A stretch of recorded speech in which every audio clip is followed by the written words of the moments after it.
Éphésiens chapitre 1. Paul, apôtre de Jésus-Christ par la volonté de Dieu, aux saints qui sont à Éphèse et aux fidèles en Jésus-Christ. Que la grâce et la paix vous soient données de la part de Dieu notre Père et du Seigneur Jésus-Christ.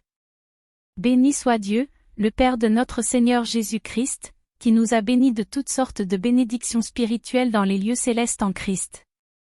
En lui Dieu nous a élus avant la fondation du monde, pour que nous soyons saints et irrépréhensibles devant lui,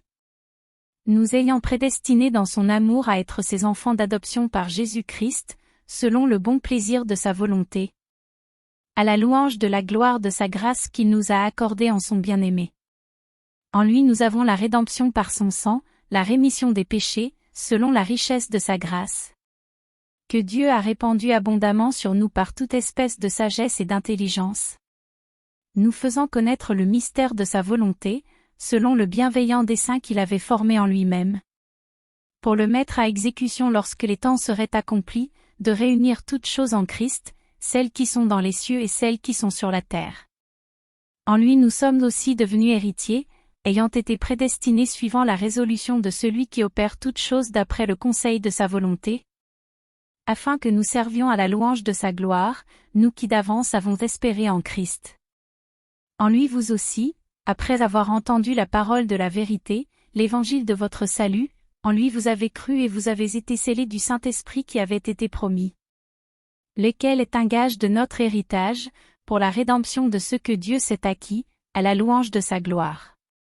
C'est pourquoi moi aussi, ayant entendu parler de votre foi au Seigneur Jésus et de votre charité pour tous les saints, je ne cesse de rendre grâce pour vous, faisant mention de vous dans mes prières,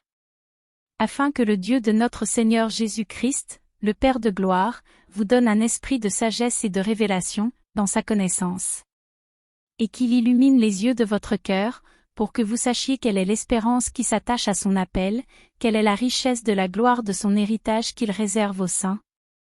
et quelle est envers nous qui croyons l'infinie grandeur de sa puissance, se manifestant avec efficacité par la vertu de sa force. Il l'a déployé en Christ, en le ressuscitant des morts, et en le faisant asseoir à sa droite dans les lieux célestes,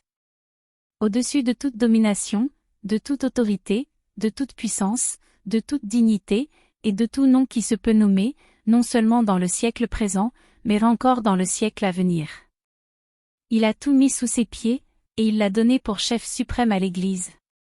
qui est son corps, la plénitude de celui qui remplit tout en tous.